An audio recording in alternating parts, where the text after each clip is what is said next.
Ensuring you are code compliant.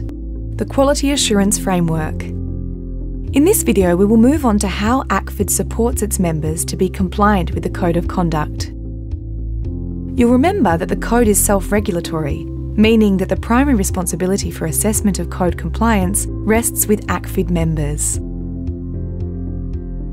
The Quality Assurance Framework is a tool that has been designed to assist members in their understanding, application and self-assessment of compliance with the code, and to assist ACFID and the Code of Conduct Committee to verify a member's compliance with the code. If you don't already have a copy of the Quality Assurance Framework, download it from the Resources section at the bottom of this page or open it in a new screen. You can pause this video and continue once you have it at hand.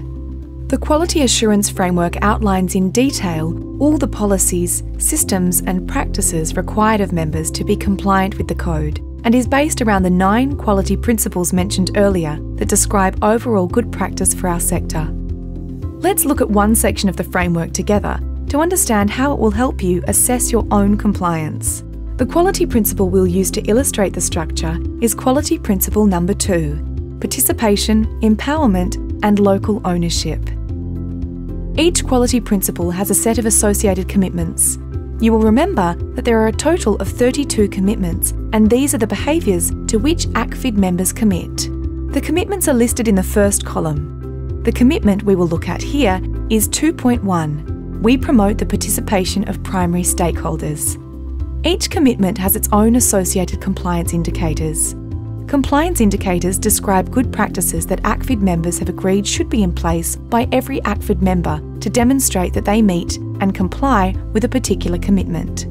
The compliance indicators are used to assess member compliance with the code. In the far right column, there are verifiers for each of the compliance indicators. These guide members to assess their own systems and practices and outline the evidence required to demonstrate compliance. The types of evidence that are typically described in these columns are policies, guidelines, and documented examples of practice. In order to be considered compliant with the code, the members' board and management must not only ensure that the documentation meets the requirements of the code, but that the requirements are effectively implemented and that documentation is regularly reviewed. One of the strengths of our membership lies in its diversity. The verifiers seek to accommodate this diversity and the variety of ways that different members demonstrate their compliance. Therefore, they should be applied by the ACFID member in a way that is appropriate to the size and nature of their work. For example, a large, well-established organisation would be expected to have more substantial documentation in place than a small or recently established organisation. Finally, you will see that beneath the compliance indicators and verifiers, there are good practice indicators. These describe a higher standard of practice than is set out in the compliance indicators. ACFID members do not need to meet all the good practice indicators to be considered compliant with the code. Rather, they provide a clear pathway for the strengthening and improvement of your practice over time. Members self-assess against the good practice indicators to provide themselves with a health check of good practice.